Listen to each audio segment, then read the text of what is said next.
രാത്രിയെന്നോ പകലെന്നോ ഇല്ലാതെ കണ്ണിമയ്ക്കാതെ പഠിച്ചിറങ്ങുന്ന മിടുക്കരായ ഉദ്യോഗാർത്ഥികളുടെ സ്വപ്നങ്ങൾ വഞ്ചിച്ചുകൊണ്ട് മാഫിയകൾ നടത്തിയ പരീക്ഷാ തട്ടിപ്പുകളുടെ കറുത്ത ഏടുകൾക്ക് അന്ത്യം കുറിക്കാൻ വിപ്ലവാത്മക നീക്കവുമായി കേന്ദ്ര സർക്കാർ. പരീക്ഷാ സമ്പ്രദായത്തെ അട്ടിമറിക്കുന്ന മാഫിയകൾക്കെതിരെ കേവലം ഒരു അന്വേഷണ സമിതി രൂപീകരിക്കുന്നതിന് പകരം രാജ്യത്തിന്റെ പരമോന്നത ഡിജിറ്റൽ സുരക്ഷാ മാതൃകകളെ ഏകോപിപ്പിച്ചുകൊണ്ടുള്ള അജയ്യമായ ഒരു ഡിജിറ്റൽ സുരക്ഷാ കോട്ട തന്നെ തീർക്കുകയാണ് നരേന്ദ്രമോദി സർക്കാർ.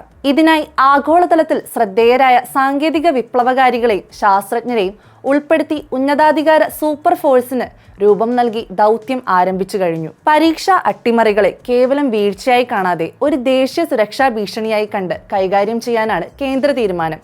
അതുകൊണ്ട് തന്നെ ഭാരതത്തിലെ കോടിക്കണക്കിന് ജനങ്ങളുടെ ഡിജിറ്റൽ ഐഡന്റിറ്റിക്ക് രൂപം നൽകിയ ആധാർ പദ്ധതിയുടെ ശില്പിയും ഇൻഫോസിസ് സഹസ്ഥാപകനുമായ നന്ദൻ നിലേക്കനിയാണ് ഈ സമിതിയുടെ അമരത്തുള്ളത്. ഇന്ത്യയിലെ ഏറ്റവും വലിയ ഡാറ്റാബേസ് പഴുതുകളില്ലാതെ സംരക്ഷിച്ച അനുഭവം പരീക്ഷാ സിസ്റ്റത്തിലേക്ക് അദ്ദേഹം ആവാഹിക്കും. അദ്ദേഹത്തോടൊപ്പം കൂട്ടിനുള്ളതാകട്ടെ ബഹിരാകാശത്ത് ഭാരതത്തിന്റെ വിജയക്കൊടി നാട്ടിയ ISRO മുൻ ചെയർമാൻ S സോമനാഥനാണ്. കൃത്യതയും സാങ്കേതിക തികവും ഒട്ടും ചേർന്നു പോകാതെ വിക്ഷേപണങ്ങൾ വിജയിപ്പിക്കുന്ന ഒരു റോക്കറ്റ് ശാസ്ത്രജ്ഞന്റെ കണ്ണുകൾ ഇനി പരീക്ഷാ ക്രമീകരണത്തിനുണ്ടാവും.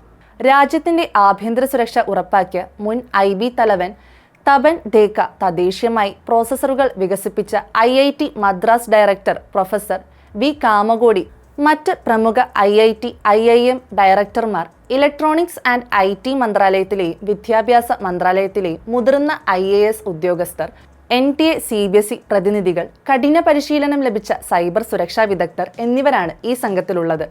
ചന്ദ്രയാൻ ദൗത്യങ്ങൾക്ക് ഉപയോഗിക്കുന്ന മിഷൻ ക്രിട്ടിക്കൽ സുരക്ഷാ സംവിധാനങ്ങളാണ് ഇനി ഭാരതത്തിലെ പരീക്ഷാ നടത്തിപ്പിൽ നിലവിൽ വരുന്നത്.